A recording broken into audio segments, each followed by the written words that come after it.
Welcome to Heart and Hand, the Rangers podcast, the podcast that's split to see a semi-final go the way it's supposed to. This week on Heart and Hand, Rangers hammer Hampden hoodoo and hump Hearts.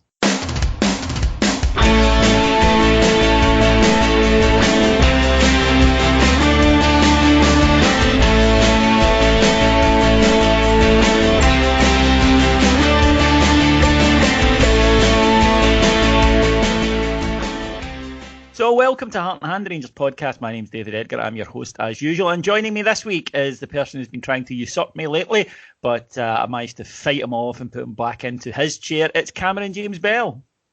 David, how are you, my friend? Are you well? I'm all right, Cammy, but I was explaining to Cammy before we came on air that I've got a bit of a dicky tummy, possibly caused by the Hampden catering yesterday. So I'm shaking my fist at you, Hampden, as we legal action awaits. Oh, I don't know about that. I think if they said, okay, Mr. Edgar, let's look at your diet in its entirety, they're going to look at it and go, you're lucky that you don't spend your life on the throne, mate. Yes, Mr. Edgar, man cannot live on Jaffa cakes alone. No, crisps as well. True. I eat like a 4-year-old, for any of you who don't know. My diet is ludicrous. It's genuinely pathetic because I eat like a child. I eat like a single man, actually, is what I do, because I can never be arsed cooking or doing dishes, so I don't. And I eat food that can be eaten out of a packet without dirtying anything or taking any preparation time. But they don't want to hear about my my Ken Holmes style culinary skills, folks. They are here to discuss the Rangers, and that's what we're here to do as well, folks, of course. A lot to get into this week. Before we get started, I'll just go through what we've got lined up. We're going to start off by talking about yesterday's semi-final at Hampden and looking ahead to the final next month. Then Cammy caught up with Andy McGowan, who's our financial bod, and they went through the Rangers financial results that were released on Friday. Give you a wee bit more detail from someone who knows what he's talking about. And then finally, we'll discuss Porto on Thursday night, not Wednesday night. Don't turn up at Ibrox on Wednesday. You'll be freezing and it'll be pointless. But Colin McMillan will be there. He'll be there on Wednesday. Yeah, he'll be there for parking, no doubt. But we arrived yesterday. I was in good time actually at Hampden yesterday. Wanted to leave a bit of time because of the new ticketing system that they say, and of course got in no bother. Although I will say, I don't know if I was the only one who noticed this, but the turnstiles at Hampden they put in, it's like the jaws of death.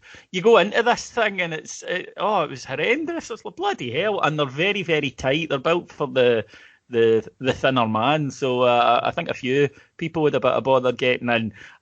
Maybe Hearts wish they did a bit of bother getting in, Cammy, because look, in true Hollywood style, when a team's down, they come out swinging and punching, and you know the epic last minute goal and triumph. But in real life, what happens in football a lot, team that's struggling at the bottom of the league, no manager, come up to play against a team who are flying, playing really well.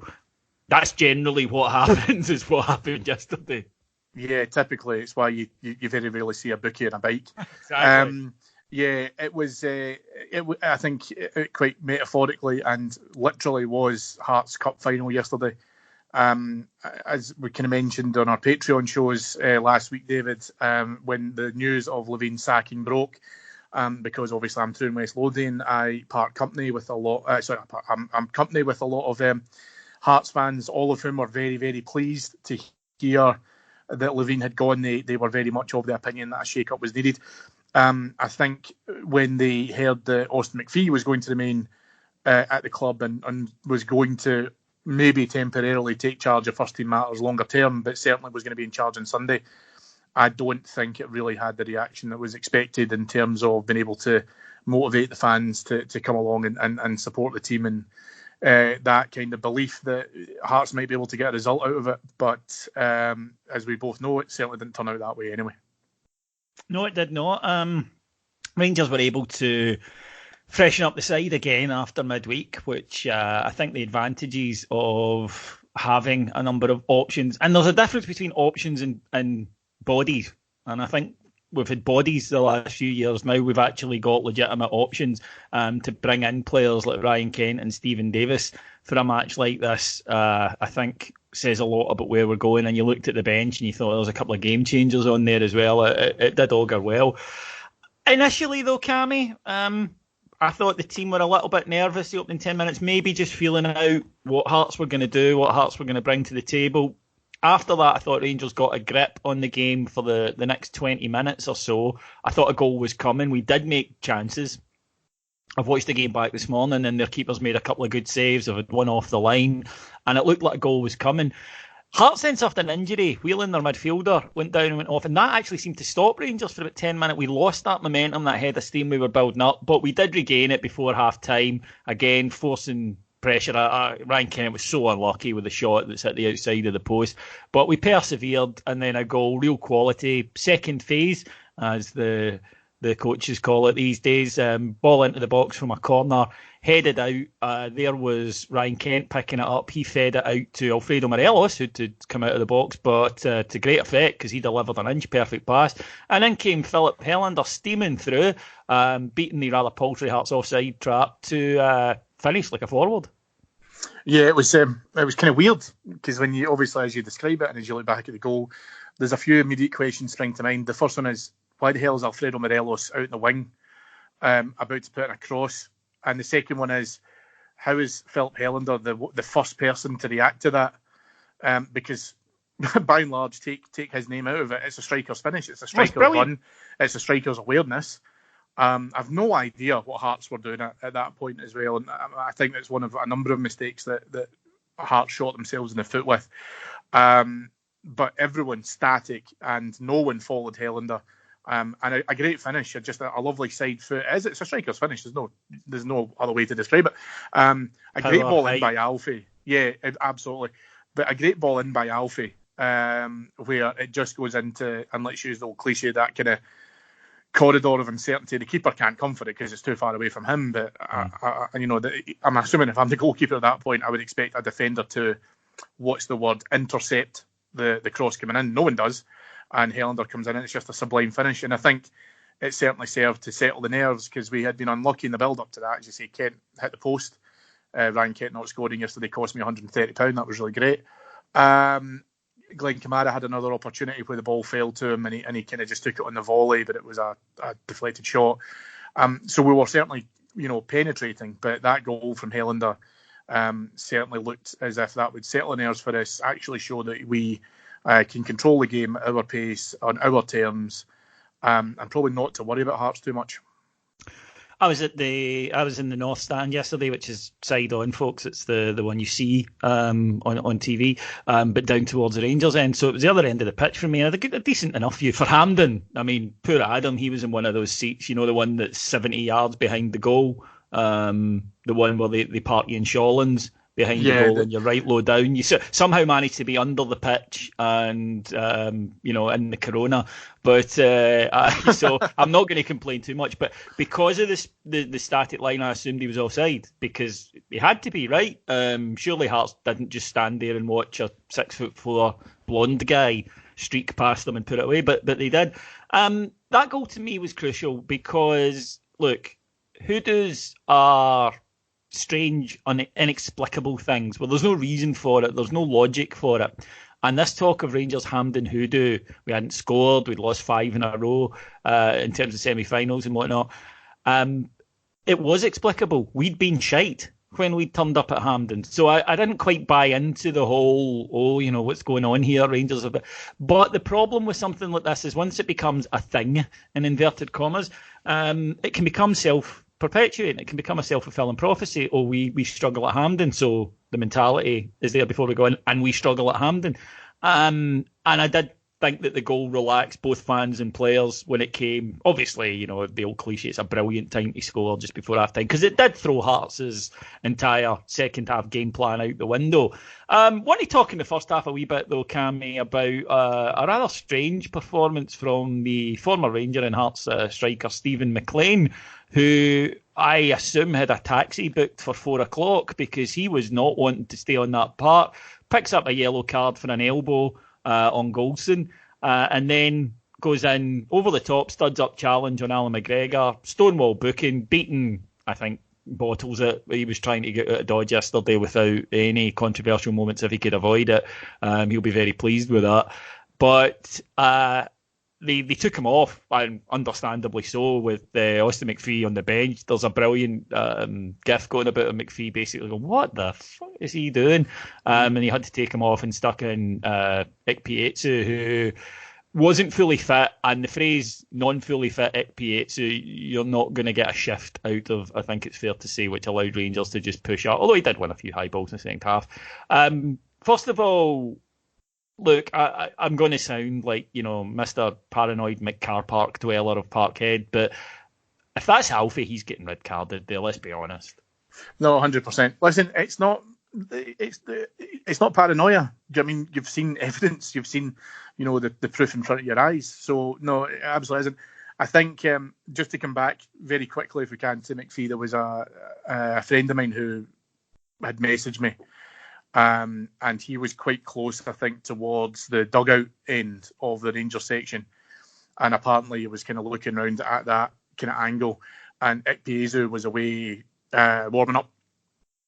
And literally, as soon as McLean had made that challenge of McGregor, McPhee told him to come over. And he knew that McLean had lost his head at that point. He knew that he had to take him off. And when one of your own players does that, without the fault of injury, I think that speaks a lot about where your dressing room is at the moment. And you're right, they brought in Ikpeazu. I don't think he did much in terms of being able to try and kick his own arse. It's just the way it was. What I think we can take a lot of credit for, and what Alfie should get a lot of credit for, is that, listen, we are, it's a West of Scotland thing. We like seeing guys having a good go at each other.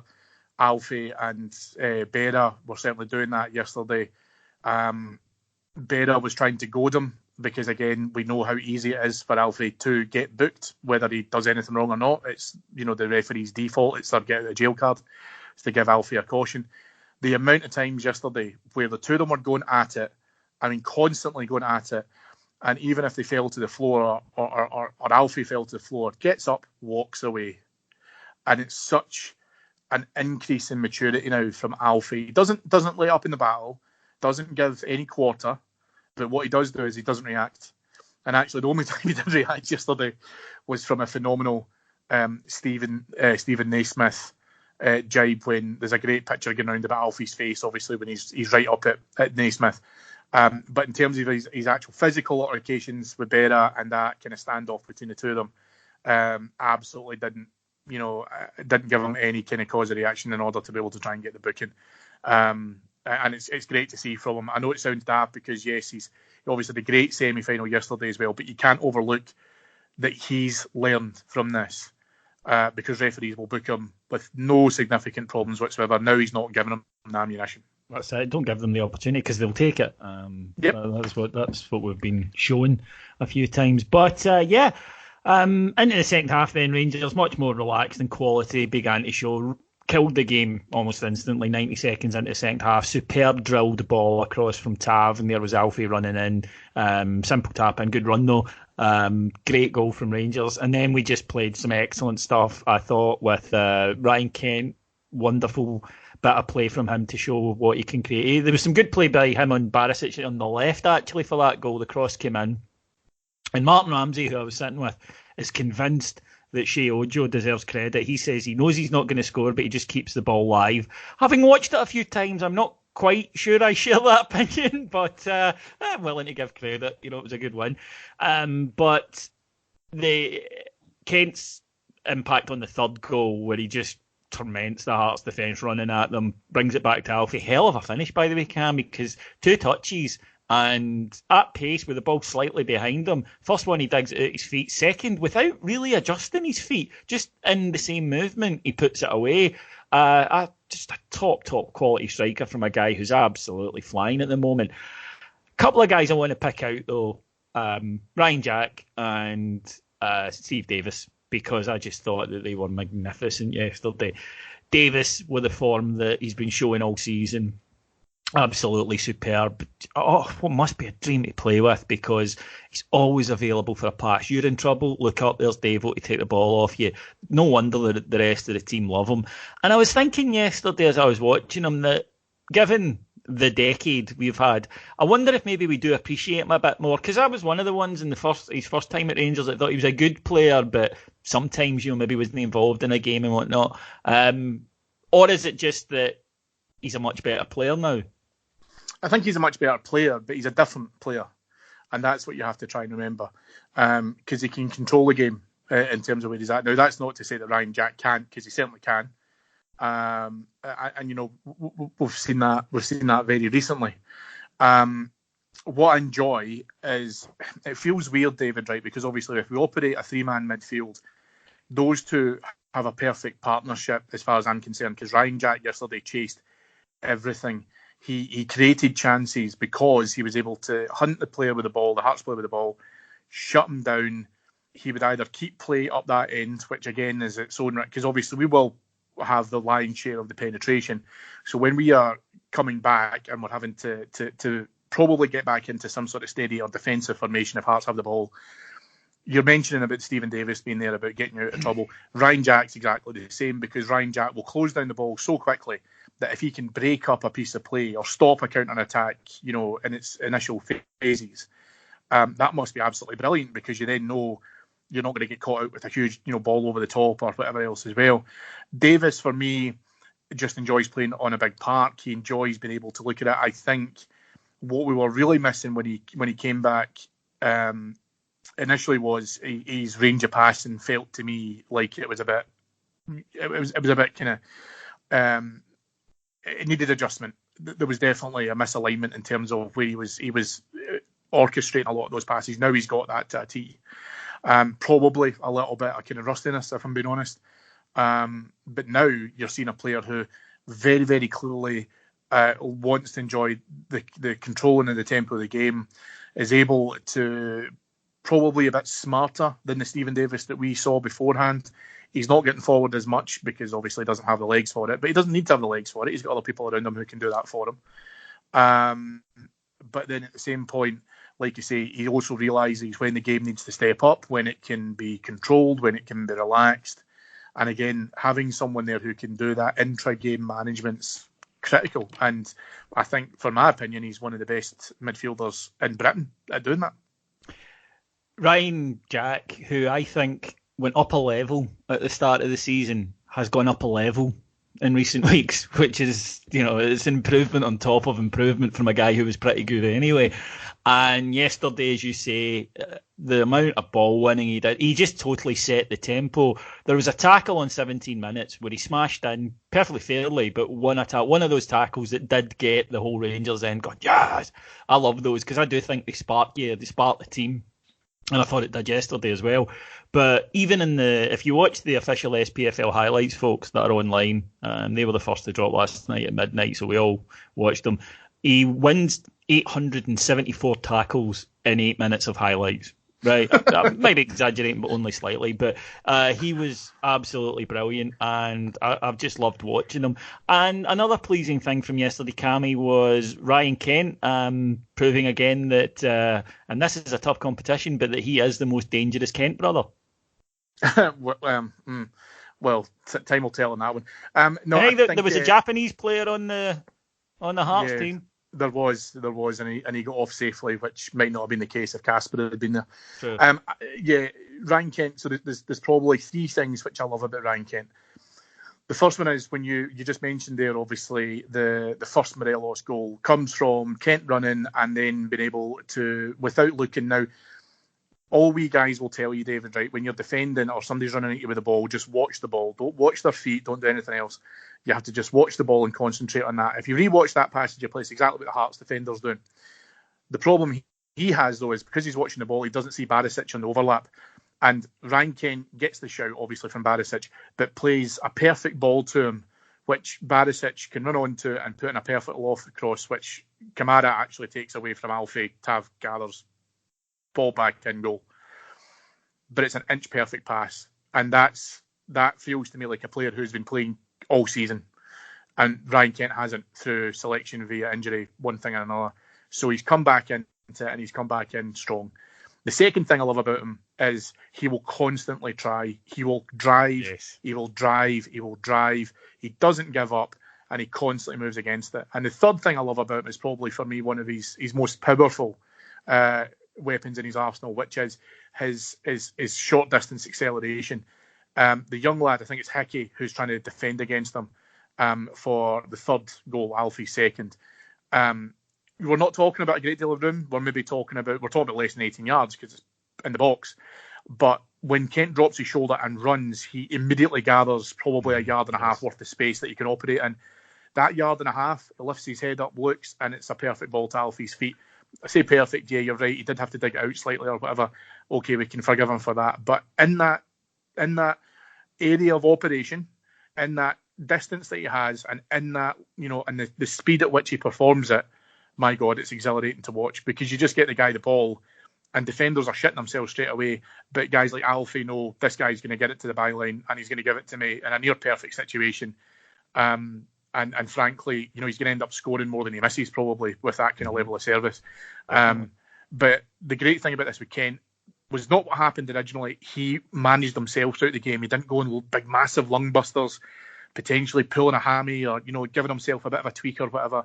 He knew when to go, he knew when to stop, etc. The only thing that missed from Ryan Kent's performance, and it broke my heart yesterday, betting winning aside, is that he didn't get a goal, because he really, really deserved one. He was on fire yesterday, and it's great to see, because he loves us and he loves us playing up here as well. Yeah, that thought did strike me, because obviously my first time at Hampden since last year in the semi-final, which Kent played in. And a couple of things struck me. Firstly, the quality that's been added to the side from the side that started that day. And yeah, I know, Umar Sadiq and everything, but still, you looked around at the team, the options, and even the guys in the stand, and I thought, wow, we are a much better side. But secondly, Kent that day was running about, he was buzzing about, he was trying to make things happen. He just carries himself a different player. He's grown so much in his year at Rangers, and I think he strikes you as a kind of young man who needs to feel settled and loved at the club, and it goes both ways. I mean, he fought to be here, and you can see it, and I just thought, no, you've already grown exponentially for the boy that was here last year, and you'll continue to, so it's very exciting moving forward. So a good win, and we look for signs of progress. Here's a very obvious one. Last year fell at this hurdle, this year got through it. We'll take on Celtic in the final. Realistically, I think we all knew that the only team who are likely to end this run of trophies they're on is us. I don't think anybody else can be expected to do that. They won 4-2 on Saturday night.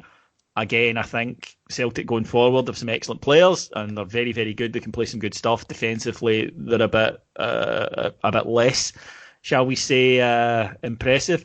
And the only thing I say right now, Cammy, that I'm looking for Rangers when we get to that game, and there's a lot of football to be played between now and then, so you really don't know what the mentalities will be going in, but let's have a go. Let's not do this, or we'll contain them for 70 minutes that the manager spoke about at Ibrox. Let's play our game, because, losing is one thing, but losing when you feel that you haven't laid a glove is another entirely.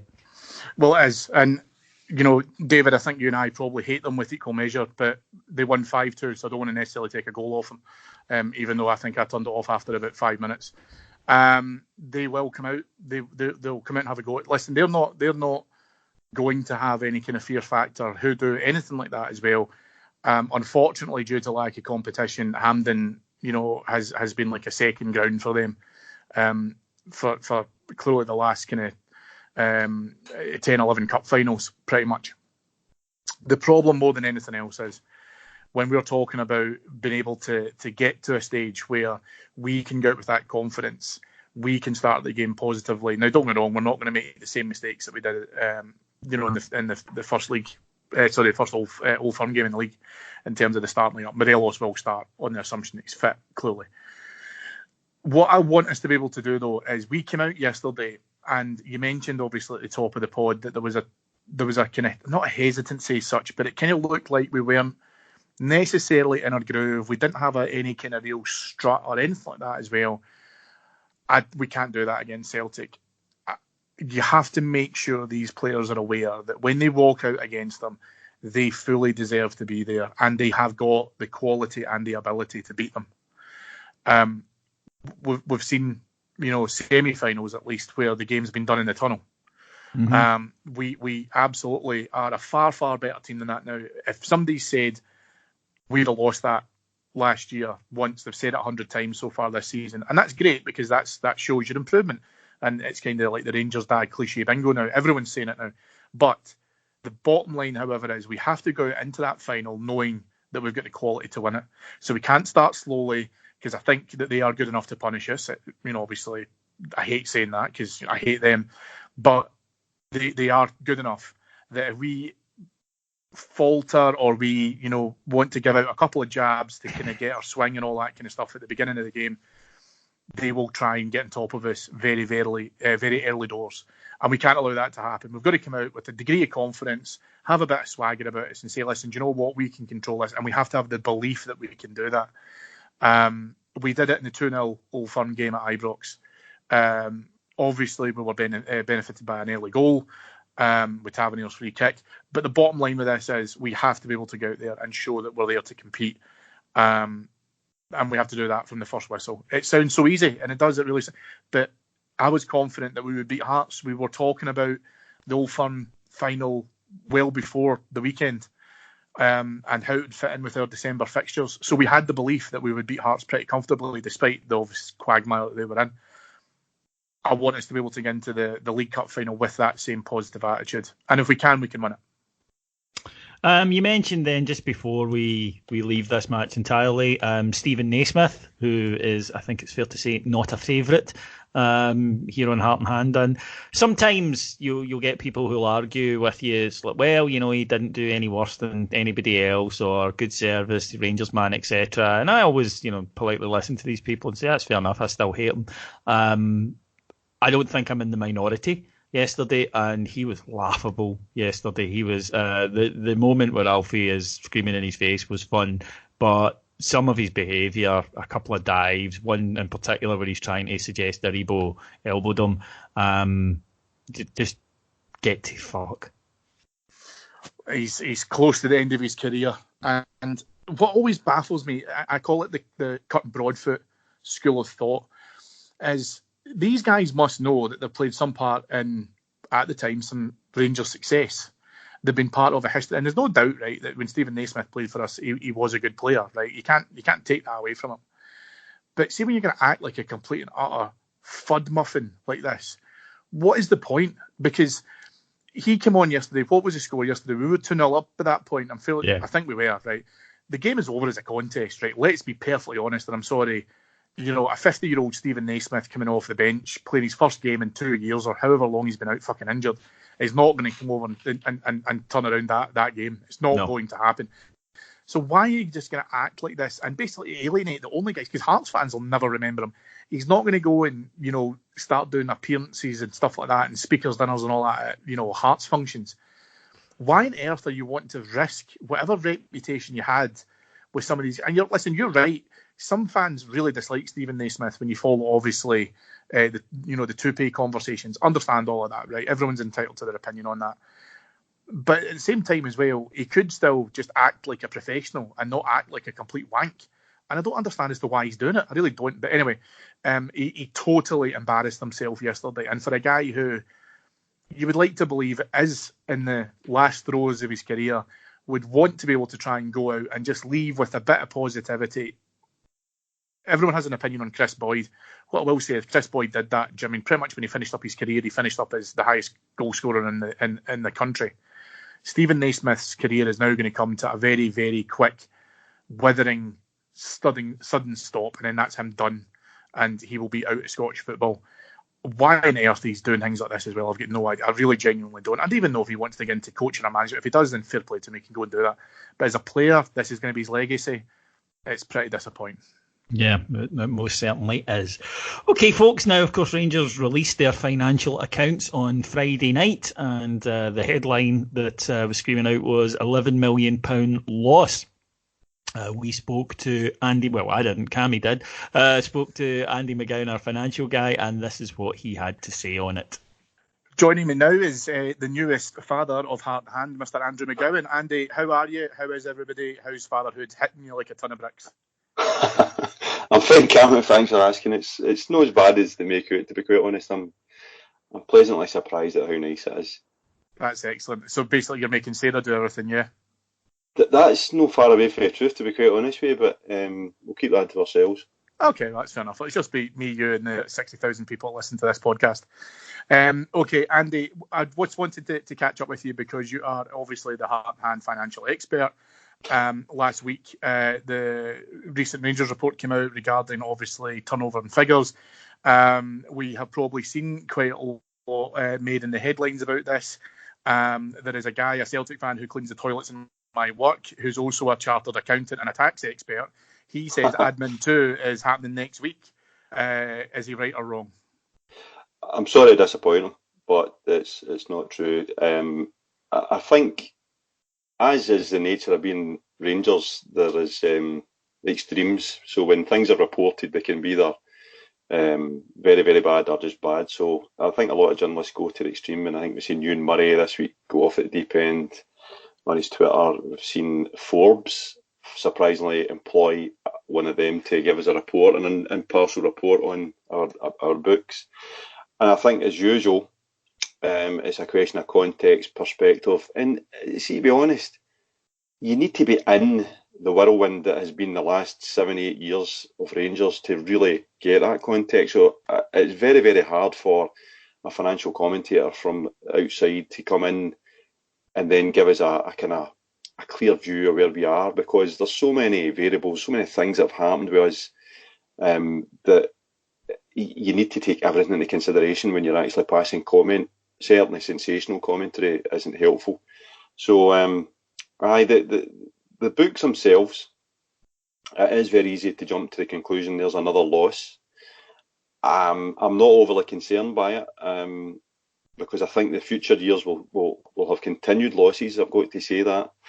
But everything that you would look at as headline kind of parameters, headline key indicators are positive. We've got an increase in turnover. We're up above the 50 million mark, which I always put as a kind of golden figure to know that we're really cooking with gas once we get back to that. So to give context, way back with Charles Green, we were down at 20 million. We were absolutely decimated in terms of turnover.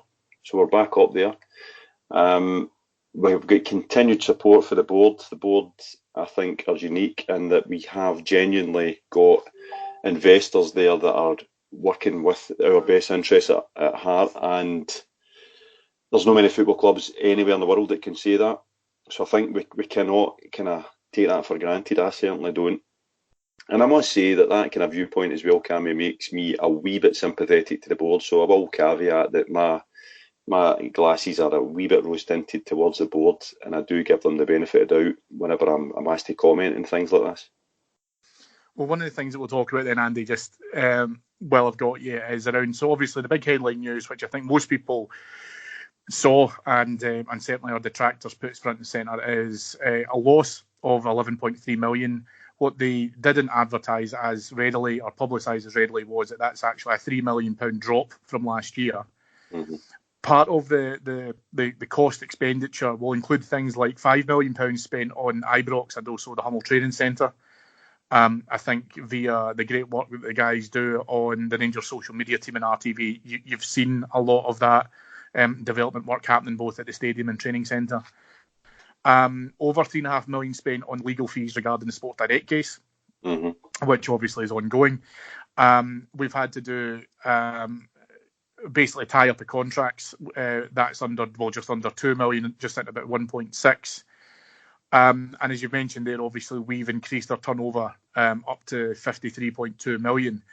So for me, maybe I'm simplifying this a little bit too much, but for the layman in the street, this feels like this is the cost of doing business at the level that we're doing at.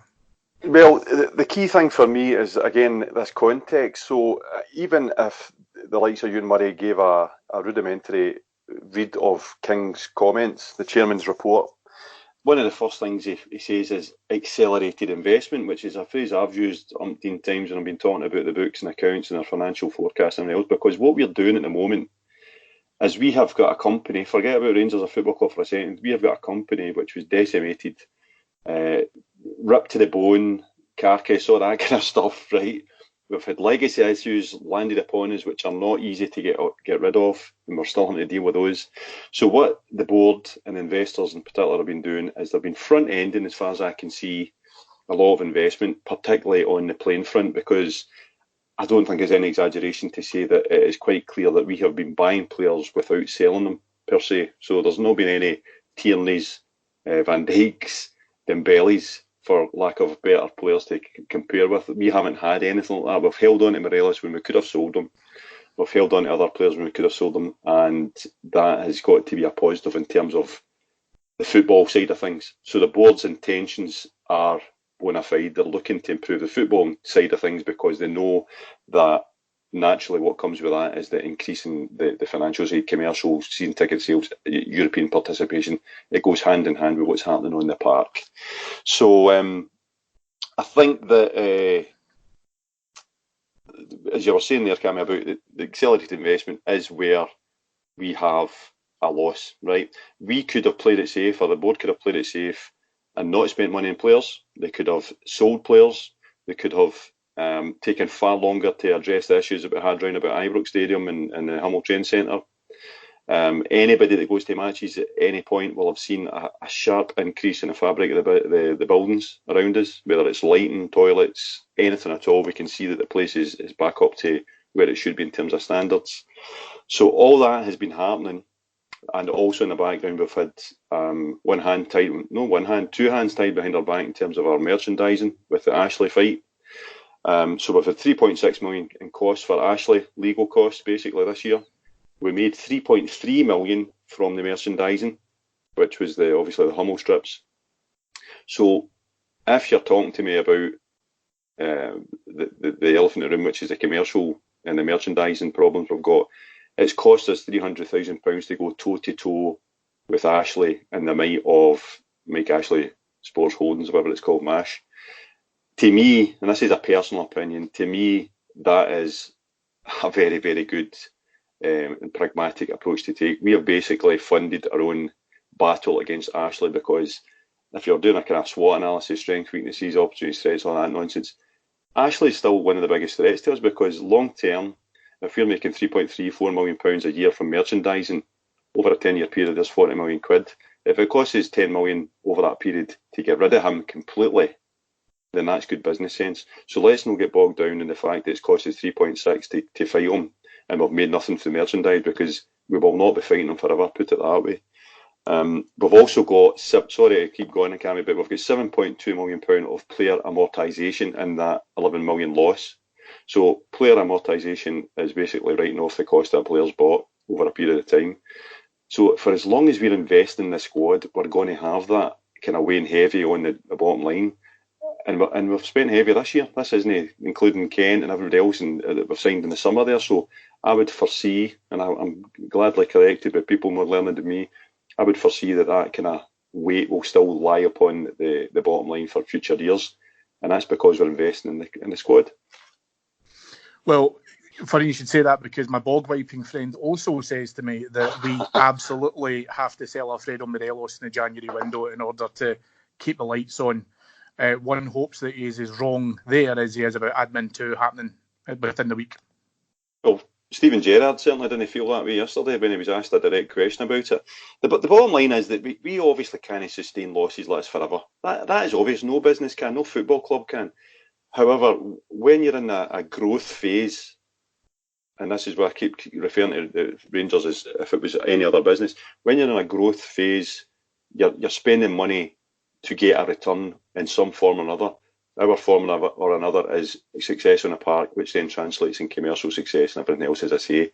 So at this point in time, as long as we've got directors, investors who are able and willing to effectively shore up the losses willingly, we're in a very good position. Can't go on forever. I'm not sitting here saying that I can go on forever. Obviously it can't, but at some point we will be back to a normal operating football club which buys, sells football players. At the moment we're still not a normal football club, because what we're doing is we're buying, we're not really selling, because we've still to get that return on the park, which is silverware. Once that starts to flow, and once we start to get back to normality, I would like to think that the club will be able to I hate to say it, operate the same way as our friends across the city do, because your friend in the toilet there is he's talking about Celtic and how, or basically they've got a wee bit of a kind of superior complex when it comes to finances. They're selling players to shore up their books. We've not sold players to shore up our books, and that's why we've got a loss there. The difference is we've got a board, in particular Mr. King, who is willing to make all the difference, and that'll not last forever, but at some point we'll be back to normal. So a couple of things just before I let you get back to supervising Sarah changing nappies. There's obviously some conversation as well happening about longer term potential changes and threats. One of those threats is regarding our FFFP status.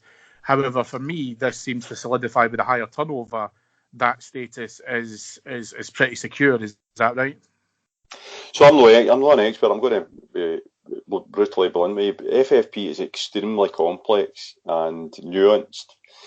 However, what I would say is that it's mentioned in the report where they've got obviously cognizance of it.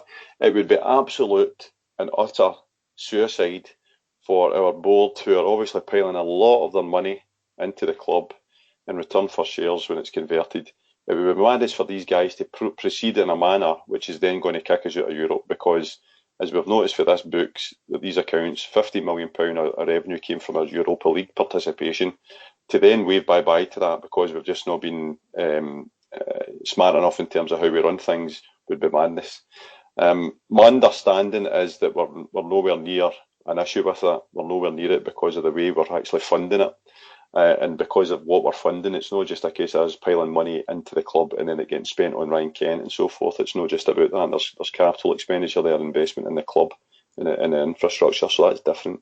So at the moment, my understanding is there's no issue whatsoever with FFP requirements, and it is mentioned in the books. If you read the books, you'll see that there's a lot of detail. There's a particular thing that I bring up every year when I'm asked to comment, which is the impairment testing procedures, which is a very, very tight kind of stress test that the club and the board have on our finances. So the FFP is very, very much in their plans and their forward forecasting. And the other thing I just wanted to make, you obviously mentioned Europe. I know I've kind of said previously, for me, Europe you can kind of give or take, but given how important Europe has been to us in the last couple of seasons in terms of the overall qualification, I think what's important to probably kind of call out, because I forget this myself, and my thanks to Colin McMillan, who steadily reminds me, but Europe's not just about qualifying for the group stages and then being able to just play those games and you get, £15 million or whatever as a result of qualifying for that. It's the points, or the financial rewards when you get a win, when you get a point, the fact that the stadium is open, the fact that the stadium is full, the fact that you're selling cokes and pies and all the rest of it and programs and what have you. So I take it, from that perspective, the real goal for us and the real kind of cherry on top of this would be to remain in Europe after Christmas. Aye, absolutely. I mean the European thing, we're kind of back to where we were not under Murray, but where we had a kind of reliance upon being in Champions League at that point. So in the books there is, and that is impairment stress test that I mentioned, there is a mention of kind of what they expect, and one of the things was, I think it was 2 out of 5, just looking through my notes, Cammy, 2 out of 5 years they would like to be in Europa League. The group stages, presumably that means, and what that means is they kind of work off that basis. If we weren't in Europe the last 2 years, I think would be they'd be more alarming. Put it that way, the books would be more alarming, but they'd be more alarming to the guys that are actually having to shore it up. But I think what I'm saying here is they're not sitting working on the presumption we're in the Europa Leagues every year in the group stages. They're actually working off the basis, like, these things can go wrong. And that's not unique to Rangers. I mean, this is one of the things we get caught up because we get scrutinised because of where we've been, what's happened. This is exactly the same for every football club that operates at our kind of threshold. Anybody that's kind of down south, they've got the same thing in terms of points versus prizes and positions for the league. Celtic the same in the Champions League money every year. They've got to kind of countenance for what happens if they don't. That's why they carry cash.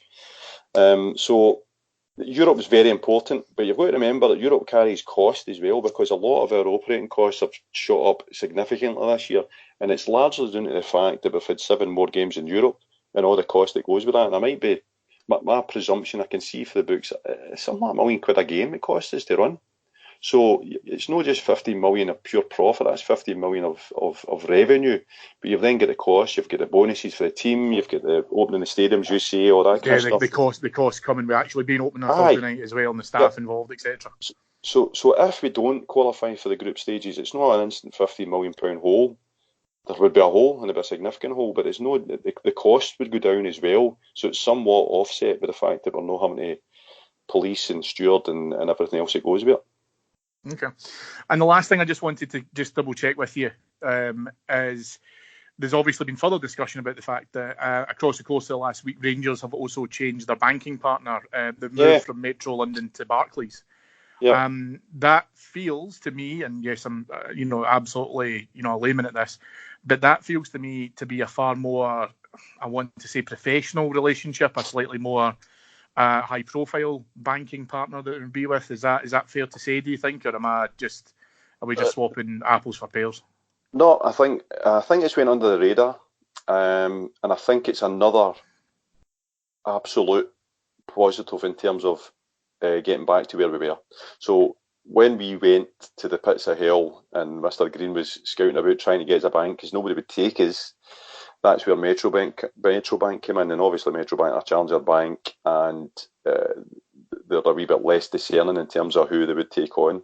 Barclays, as you quite rightly say, are, I would say, probably Premier League in England bank of choice for the clubs. So the fact that Barclays have been willing to take Rangers on, I would probably say it says more about cash flow and investor assurances than anything else, because they're not giving us credit. It must be said that there's not an overdraft or anything like that as far as I can see, but to give us banking, I think that opens up the channel for future kind of potential for that kind of thing. Barclays are having a big push in Glasgow as well. They're aimed to cross the Kingston Bridge. I've seen that they're building a mega campus there, £300 million, biggest ever investment in Scotland. So it's not something that went unnoticed to me, but I think it's a major positive. But they don't walk into a deal with Rangers without a full assessment of where we're at financially and the potential risk. Yeah, it's a validation of where we're going. Put it that way. Okay. Grand. Well, listen, Andy, thanks so much for your time. I know I just wanted to kind of grab you for a little bit of kind of clearer insight on this as well, to help probably explain some of the stuff in terms of where we're at. If anyone comes up with any questions that they'd like to ask Andy, please leave them in the comments on our Patreon site, or alternatively tweet David. We'll try and see if we can come back to you with some clear understanding as to whether or not we want to do that. David's Twitter handle, for anyone who doesn't know, is at @IBroxRocks, and I'm at Beat That Beat. It'd be interesting to be able to try and see if we get any more clarification on this, because that's the reason why we have guys like Andy, because he'll tell you the things that are important and not just the kind of negative press stories. Andy, as always, thank you very much for your time.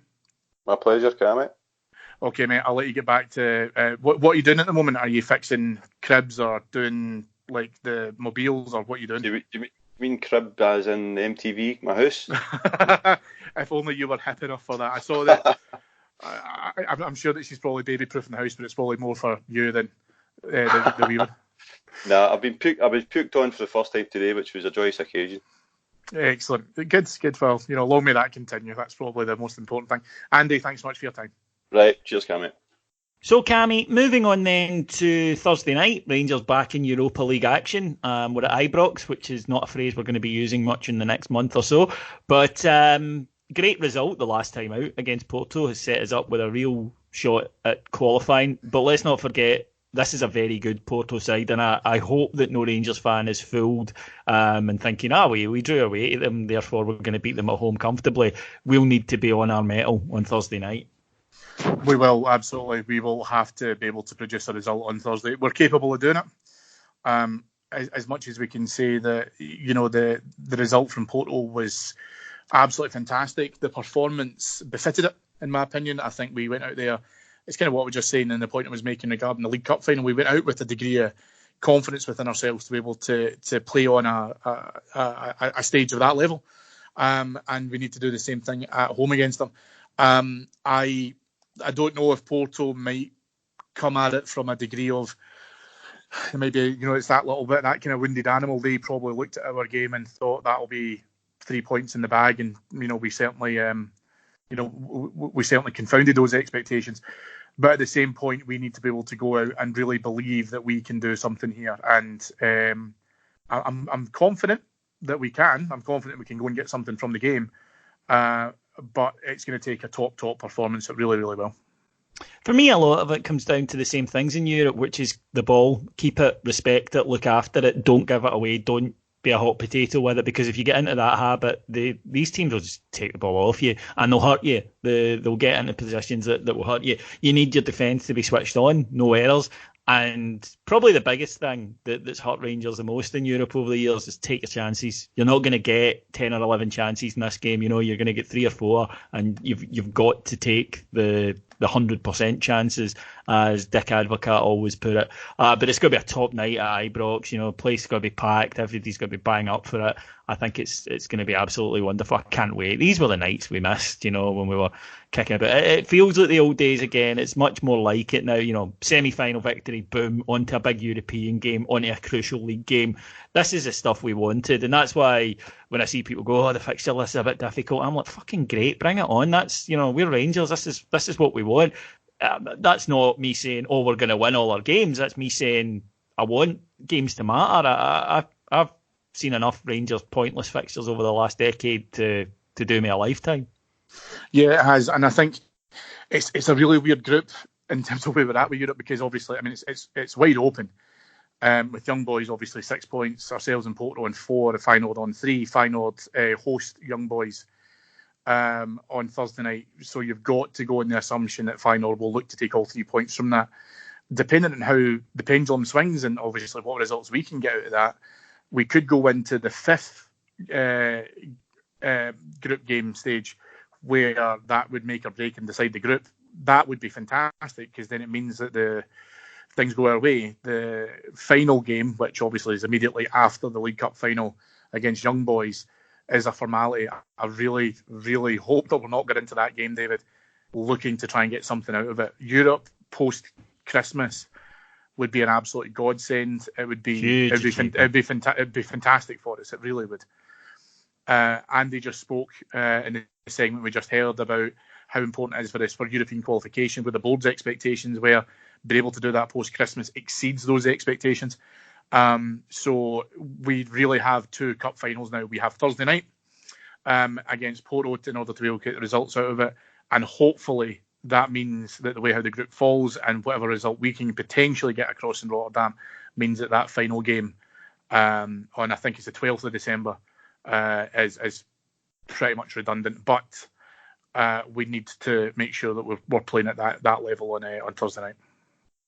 Okay then, folks, that will do us for this week here on Heart and Hand.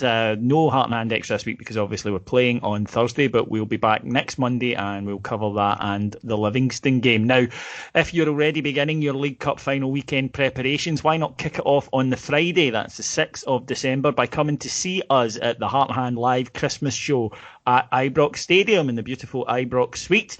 Our spiritual home. We will be there that Friday night. Come along and enjoy all the fun. There are a few tickets remaining, not many, and they will sell out, especially now with the big weekend that it's going to be. If you're looking for tickets, go to Ticket Source. That's Ticket source.co.uk